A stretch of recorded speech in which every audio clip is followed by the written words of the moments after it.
Tu veux investir dans l'immobilier, tu as regardé 2 ou 3 vidéos et maintenant tu es convaincu d'un truc, on peut investir sans argent. Zéro apport, zéro économie et pourtant devenir propriétaire, cash flow positif, liberté financière et tout le bullshit qui vend du rêve, eh bien laisse-moi te dire un truc. C'est pas totalement faux, mais c'est pas vraiment vrai non plus. Et si tu veux pas te faire avoir, si tu veux pas tomber dans les pièges des vendeurs de rêves ou de formations bidons, alors reste bien jusqu'à la fin de cette vidéo parce qu'on va tout décortiquer ensemble. Ce que ça veut vraiment dire investir sans argent, ce qui fonctionne en vrai et ce qui est juste du marketing. Allez, c'est parti. On va commencer par poser les bases. Quand les gens disent investir sans argent, en général, ce qu'ils veulent dire, c'est acheter un bien immobilier sans apport personnel. Et ça, oui, c'est possible parce que si tu empruntes le prix du bien, plus les frais de notaire, plus les frais bancaires, plus les travaux, techniquement, tu as sorti zéro argent de ta poche. Donc oui, c'est une réalité, des gens l'ont fait, je l'ai fait, mais c'est pas parce que tu mets 0 € que tu investis sans rien. Tu mets ta capacité d'emprunt sur la table, t'engages ton temps, tu prends un risque et surtout, tu as besoin de cocher un paquet de cases pour que ça passe. Avoir une bonne situation professionnelle, avoir un bon dossier bancaire, ne pas être trop endetté et convaincre ton banquier de te suivre les yeux fermés et ça, crois-moi, c'est déjà un sacré capital en soi.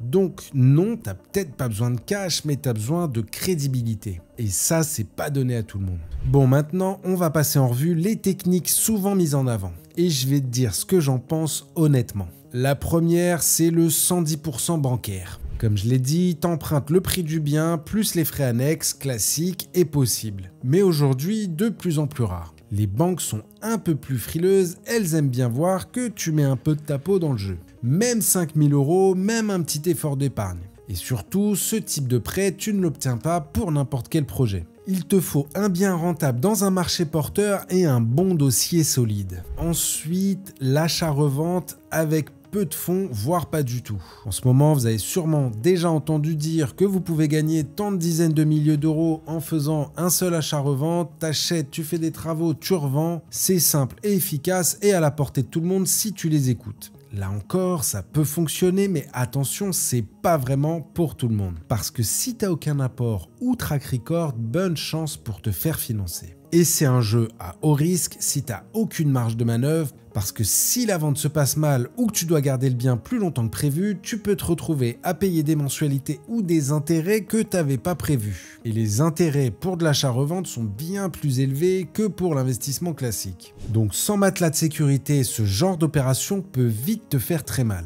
Pareil pour le 110% bancaire tout à l'heure, je ne l'ai pas précisé, mais si tu n'as pas un matelas de sécurité derrière, même si tu as tout emprunté sans apport, sans argent, sans rien du tout, si derrière tu as la moindre galère ou coquille avec ton bien, réparation ou autre, tu peux vite te retrouver dans un bourbier. Ensuite, on a l'association avec un investisseur. Ça, c'est un peu le rêve des débutants. J'ai pas de thunes, mais j'ai des idées, je vais convaincre un investisseur de financer mon projet. Alors oui, c'est possible, mais soyons clairs, un investisseur te suivra que si tu lui apportes de la valeur. Et quand tu as zéro expérience, zéro réseau et zéro track record, c'est compliqué de faire rêver quelqu'un avec juste de la bonne volonté. Donc si tu n'as pas d'argent, il faut que tu aies des compétences ou un réseau, ou un temps fou à consacrer au projet. Sinon, l'équation ne tient pas. T'as aussi la sous-location, le bail mobilité, la conciergerie. Ça, c'est pareil, il existe des stratégies à zéro achat. T'as déjà vu des pubs peut-être pour ce genre de business. Tu sous-loues, tu gères des biens et tu fais de l'arbitrage locatif.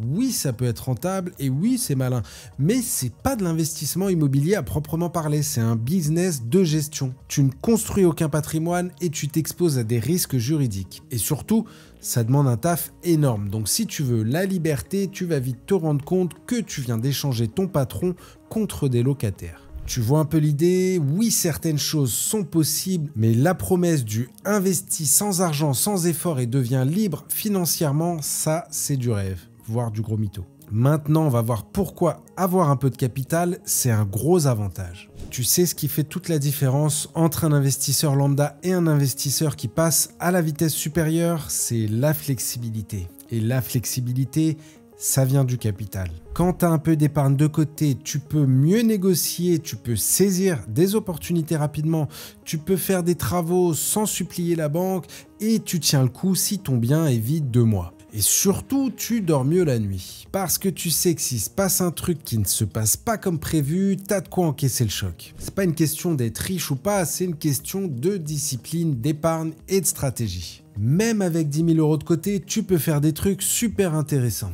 Mais si tu démarres avec 0 et que tu veux aller vite, tu vas t'exposer à de gros risques. Et il faut être honnête avec ça. Alors, est-ce qu'on peut investir sans argent?